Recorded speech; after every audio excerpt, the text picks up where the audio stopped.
about the ladies' class, she's getting all my people, you know? Yes, it's the teacher.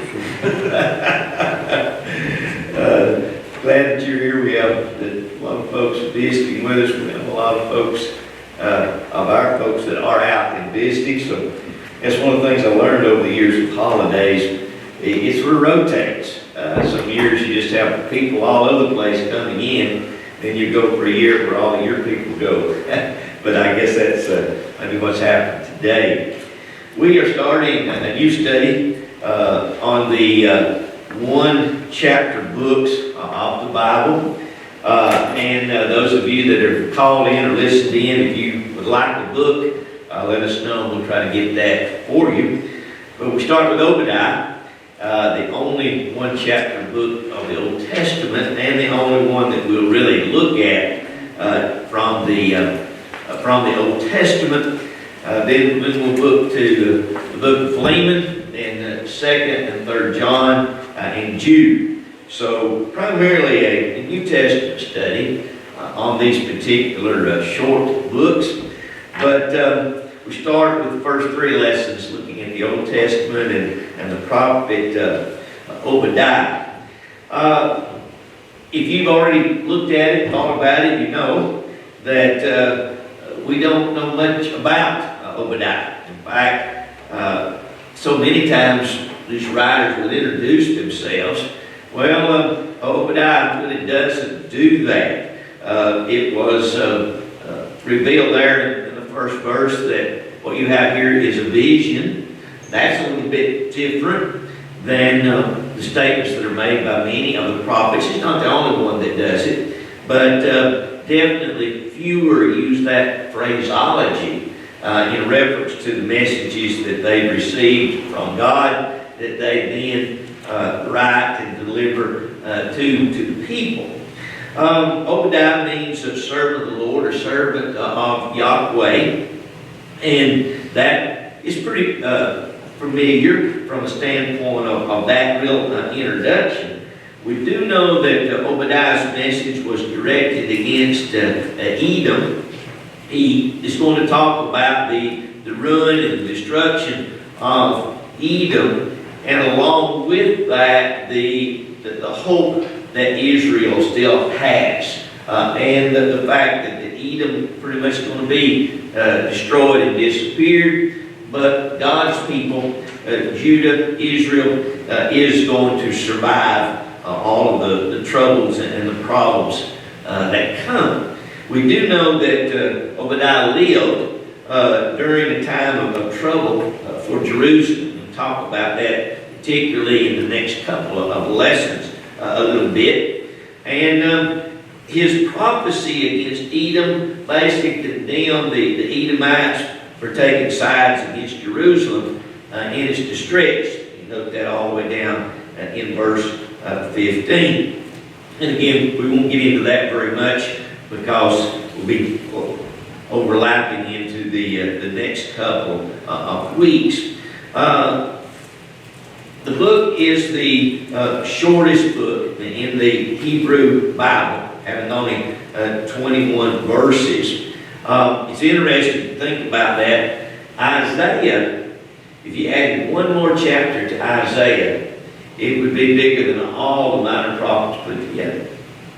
So these minor prophets, even though some of them have as many as 12 chapters, they're pretty small in comparison. And Jeremiah also is not too far from being longer than all of these minor prophets put together. They are minor because their books are shorter. The major prophets simply have longer addresses, longer sermons, longer speeches, longer books. So it's interesting there, I think, as you consider some of those things that we at least do know.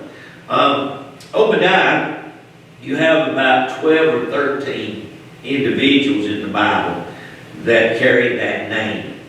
None of the others seem to be the same. So what we know about Obadiah is right here. The others by that name seem to have been different individuals, different characters. We don't know whether it was from the northern tribes or the southern, because he addresses the problem with Jerusalem, it's assumed or thought that maybe he was from the southern kingdom, Judah or Benjamin. But we really don't know that as well. You may remember the other day when Dave Watson gave us an overview of all the Bible, where it flows in there. He mentioned Obadiah and asked, where does he fit? And we really don't know that either.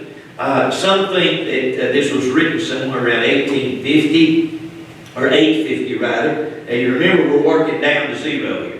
BC, we're working down. So the early date is around 850 or 870 in that area. And then the later date is like 586, 587. The reason of this disparity, I guess, is the fact that Jerusalem was destroyed numerous times. But in 886, or 586 rather, that's when Nebuchadnezzar came in and completely destroyed it. Everything was gone. The rocks were broken down. What would burn was burned. Everything was gone. The earlier invasions by the Philistines and the Arabians took place back in the 800s. And although it was bad, it wasn't nearly as bad as what Nebuchadnezzar did. So, some folks think that because of that, the earlier date in the 800s is preferable to the latter date. But the more I read, the more I found out that people just listen at this. And I don't know that it matters that much anyway. But it is interesting. Anybody with a thought there?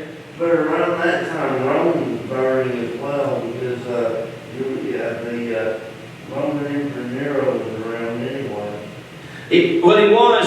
Actually, that's a little bit later. That was true in the last years. You had the four major world kingdoms. You had Nebuchadnezzar with Babylon. Before that, it was the Assyrians that were there. Then you had the Medes and the Persians. Then you had the Romans. So I think, Kobe, wasn't you getting on down with the Romans. They were not around in the 800s, definitely. And they were not a world power in the 500s either. It was a little late. See Judah and Israel anyway. But Wasn't they the government power behind Judah and Israel? yeah, when you got a little bit later down in time. Yeah, they definitely were. That was more in the time of Christ. Yeah. Okay, but good. And again, I don't know. That it matters as much, but it does at least give us an idea, I guess, as to why Obadiah said what he said. And obviously, the thought that he had was that the Edomites, who had been somewhat of an enemy to Israel, were going to be destroyed. Jerusalem, Judah was going to survive, or all Israel back at this particular time was going to survive. Was any of the kings or judges of the lineage of Esau? I've heard some word of reference to that. Were any of the kings of, talking about the southern and the northern kingdom in the line of Esau? Not that I know of. I don't think so, in reference to the fact that they, Esau and Edom are the same word. You may know that. Both, it means red, and so Esau is Edom, or Edom is Esau. In fact, there's a passage I wrote down here somewhere. It actually says, Genesis 36, verse 8, basically says that Esau is Edom, or vice versa. And this group of people obviously were destroyed, were wiped out. Doesn't mean that every single one of them were. But it's interesting that Esau and Jacob could get along at any time, it seems. If you go all the way back to Genesis and, Esau trying to kill Jacob and Jacob having to run away. And sadly, Isaac and Rebekah, the parents, caused a lot of this by the way they, or at least we could assume that, by the way they treated the boys. But this problem between the two groups continued on for hundreds of years, where there was feuding and fighting, and it just, I guess, shows what can happen from maybe what would be a small problem in a family can escalate, get worse and worse, and that's exactly what happened here. Some lessons, and again, we're going to be looking at this next 2 weeks as well. But no nation can defy God when He calls for their downfall. And one of the things that's always been intriguing to me, and something I've always, as I've gotten older, I've become more and more thankful for, is the patience of God. Some of these nations that were so wicked, Babylon and Nebuchadnezzar, the Assyrians, Nineveh that Jonah went to preach to was the capital of the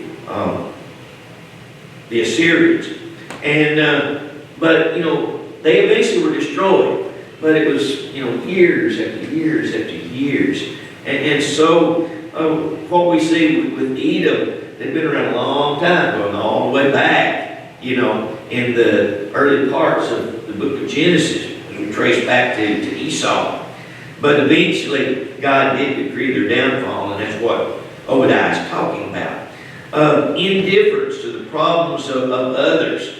That's on down to verse 11, be discussed more.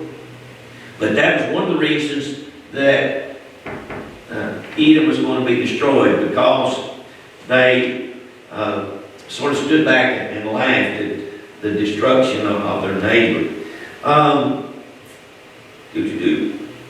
Pride. He's going to talk about pride. That was another problem that they had. And pride brings destruction to a lot of folks. It's something you and I have to both be very careful about. And then divine retribution. The fact that God will bring down those that have forgotten Him or left Him out of their lives. I think a message for us today is that our being insensitive to people is such a terrible thing that God brings destruction, and we see that here. Anybody with a thought there? Okay, you may have noted, if you have maps in the back of your Bible, Edom is down to the south, the Red Sea. That comes into the picture here, not the Red Sea, but the Dead Sea. It's a little bit to the north and to the east of the Red Sea. And it comes into the picture because in the 40 years of wandering in the wilderness, the Israelites wanted to cross over, and you remember that when Joshua led the children of Israel into the promised land, they came from the east, crossed the Jordan River at Jericho. Did not go directly north from Egypt into the promised land. They crossed over, and the Edomites, Moses asked them to allow the people to travel through their land. They refused. So one of the problems that Obadiah is dealing with goes back many years to the wilderness wandering and the Israelites wanting to pass through their land. Okay, anything else introduction-wise that you want to point out or ask about? Okay, in our quarterly, our questions are over on page 9. As we sort of dig into them, again, by way of introduction, this deals quite a bit with problems with your kin folks, and I guess that's always been true. It's been true today. It's true today. Probably all of us have something about problems within our families. Sometimes it may not be real close to us, and sometimes it may. But you know, it's no surprise to hear that your two brothers are not getting along, or two sisters are not getting along, or you know, the kids are estranged from the parents, and that's especially true. You start talking about money. You start talking about inheritance and that type of thing. So there's a good message, I think, for us here, and a good warning in reference to family, and how that we need to work diligently to patch up problems, to be forgiving, to be understanding, and also to be patient. And that's hard when there are disagreements within our families. Question number 1. From what individual did Edom descend?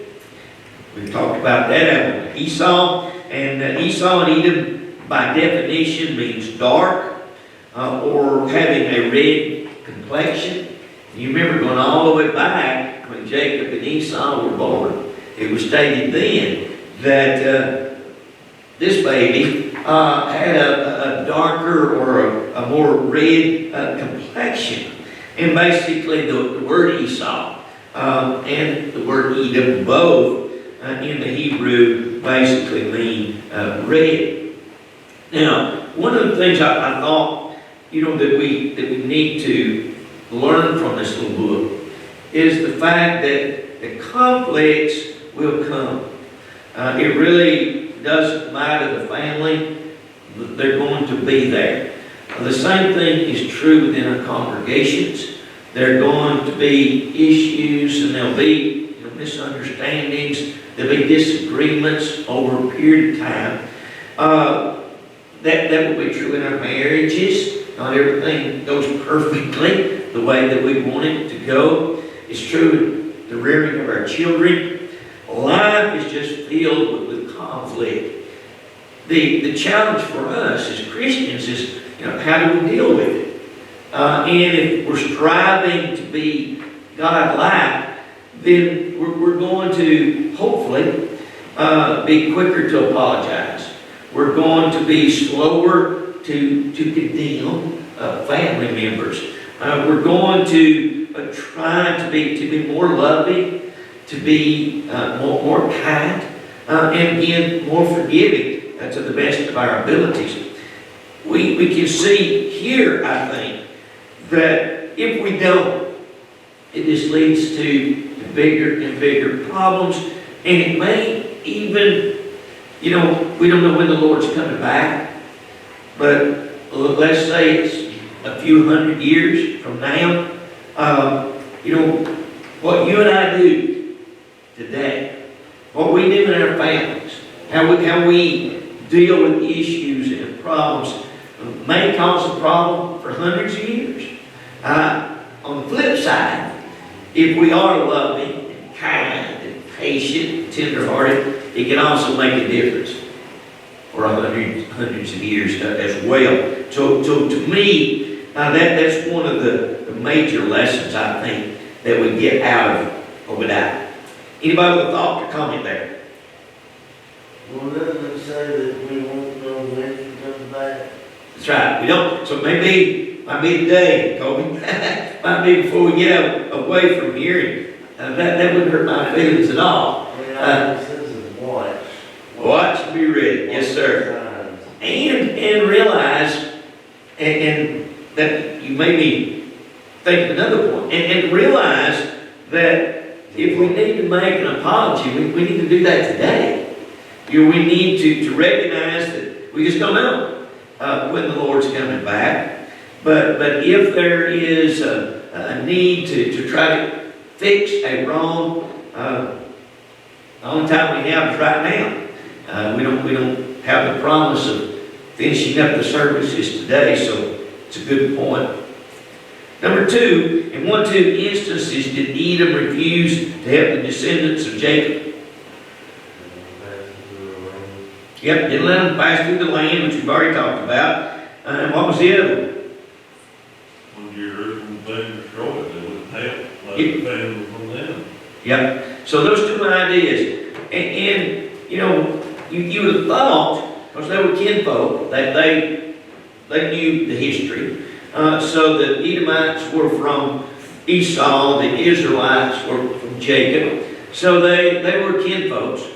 But the Edomites sort of rejoiced when Jerusalem was destroyed, whether it was the earlier destruction by the Philistines and the Arabians, or it was the later destruction by Nebuchadnezzar and Babylon.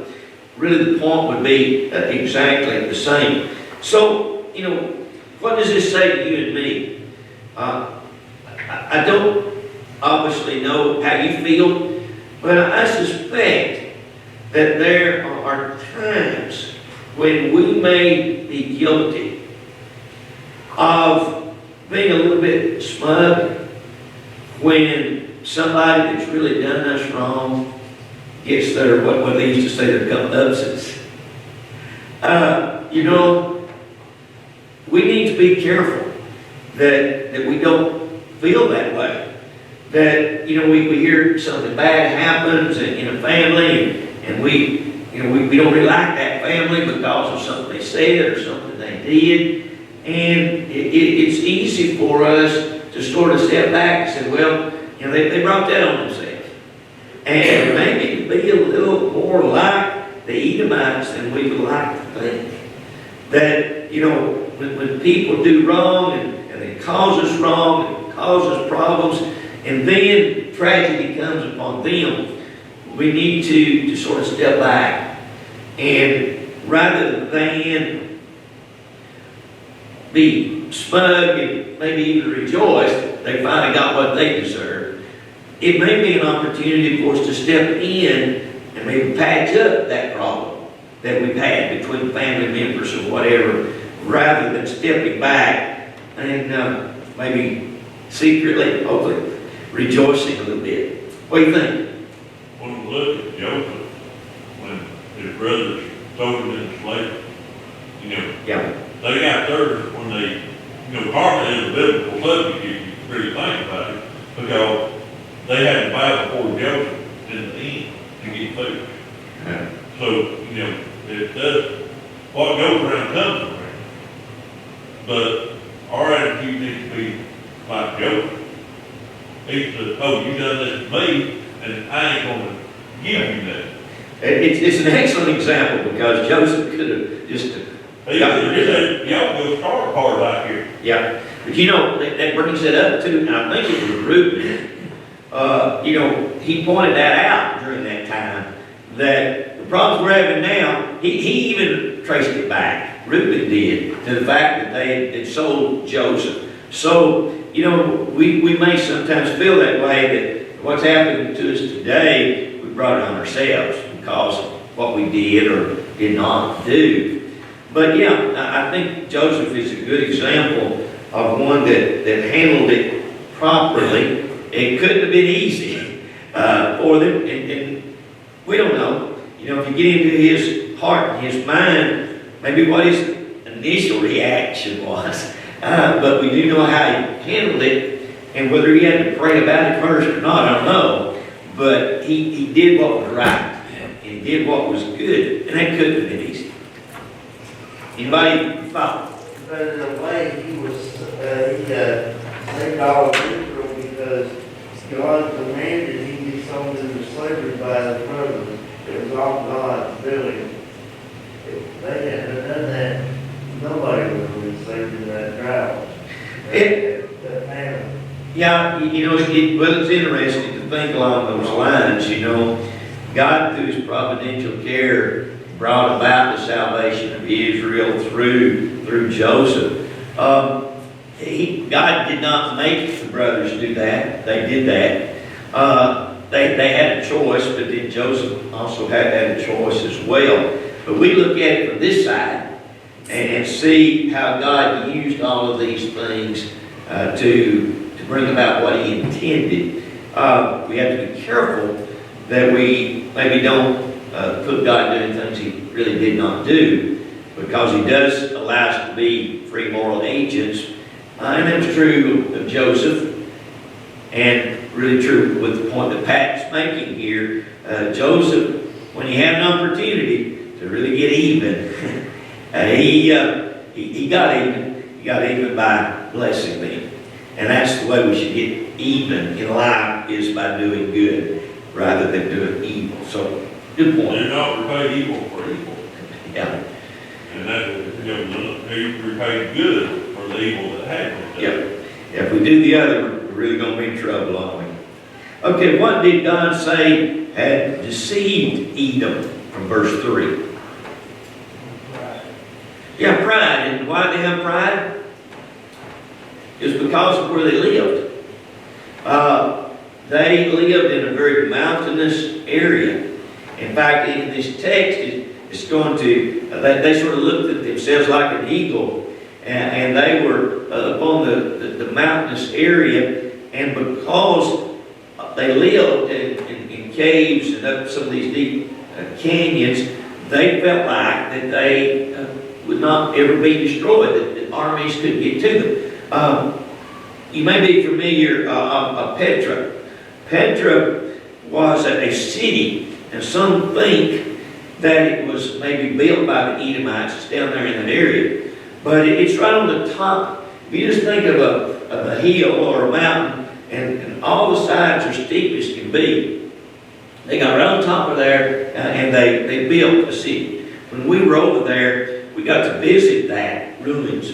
But they had a sort of like they do down at the Lookout Mountain in places. You get in a little cart, and it's a cable, and it takes you up. I didn't like the looks of that thing. But anyway, when you get up there, there's walls, the remnants of the foundations. You can see where they collected water. But I mean, it's just straight down on all sides, basically for hundreds and hundreds of feet. Evidently at that time they had a road or a way to get up there, but it was easily guarded. So Petra was thought to be a place that just would never be destroyed because it was so impossible to get up there. Now what happened later is that when they were destroyed, that basically the enemy came in and they brought dirt and rocks and just made themselves around. So it took months and years, but it was eventually destroyed. The Edomites felt that they could not be destroyed, that they could not be brought down because of what they had and because of where they lived. So they were filled with pride. What do we learn from that? No matter what you think of yourself, you can be brought down. And we better be careful when we, look at ourselves, and maybe we look at our jobs, we look at our possessions, maybe we've got a good retirement, maybe the health is holding up pretty good, and we look around at others and can't understand why they're in such a pitiful shape, Maybe they make bad decisions, whatever, maybe life. But a sense of pride. Yes, when we think, what is the old adage? Never say never. I would never say that. I would never do that. We're setting ourselves up for a fall. And that's exactly what happened here. They were so filled with pride that they thought nobody could mess with us. Well, they forgot about God and His providence. Anybody with a thought there? Okay, number 4, what did God promise to do to Edom? Basically, humble them and bring them down to the ground. And so, that is this idea of being so filled with pride. What 2 illustrations did God cite, number 5, to contrast with His planned punishment for Edom? It's interesting, verse 4, or verse 5. He talked about thieves, and he also talked of those that would gather grapes. And I don't know if you had a chance to look at this, but it took me a little while to try to get the point. But the point seems to have been that the thieves, would come against Edom, and they really were not just out to loot and to get their wealth. They really didn't need it. So it's like a thief that maybe would break into your house, and they're not going to get all of your valuables. There's specific things that they're looking for, and they're not going to bother everything else. In the picking of grapes, it was very customary for them to leave grapes for the poor and the homeless. But here the idea seems to be that God knows where their treasures were. He knew where the safe was. Everything is going to be completely destroyed. Thieves may leave behind things that are precious to you. It's not going to happen with this destruction. Complete destruction is going to take place. No grapes left on the vine. And so, again, it's an emphasis on the fact that they're just going to be completely wiped out because of their pride, per se. Who did God say would turn on Edom? Number 6. Their friends. Yeah, their friends. Even their friends. The confederation that they were in, maybe Egypt and others that worked with them before, they were going to have to deal with everybody. And it may have had a lot to do with the problem of their pride. I know we're about out of time. I do want to back up something I meant to say a while ago. In reference to conflict, one of the interesting things is that all 5 books that we're going to deal with this quarter, all of them dealt with conflict. As we talked about, Obadiah, it deals with conflict with your family, with relatives. In 2 John, it's Christians dealing with culture and how if there's a struggle there, not to allow culture to take us away from God. In 3 John, he's going to deal with Philemon. Philemon, it's a conflict with the workplace. And in 3 John, it's conflict within the congregation. So all 5 of these books deal with how we should look as members of the Lord's church towards the workplace, our relatives, our congregation, conflict, all those types of things will be brought out in this particular quarter, hopefully. Anybody with a thought there? Okay, in the discussion questions, what does this passage teach us about God's providence? I think, what it teaches is God will bless the righteous and He will punish the wicked. It may not be on our time frame, or it may not be in a way that you and I would think, but that is true, and it's also true of individuals. God is going to bless the righteous, and the wicked will be punished. What can Christians do to combat the problem of pride? It's hard. Practice giving. Giving rather than getting. Yeah, that's definitely one way. We just have to be careful about, putting too much confidence in our own strength, because sickness will come. If we put too much confidence in our wealth, then the stock market takes care of that, and a lot of other things. Plus, eventually we're going to die and leave it behind. So, all of these things, we just need to continue to remind ourselves of how fleeting those things are. I appreciate your attention. I hope it didn't bore you completely to death. Next week, we'll get into those next few verses there, as you can note in your quarterly. Hey, Steve.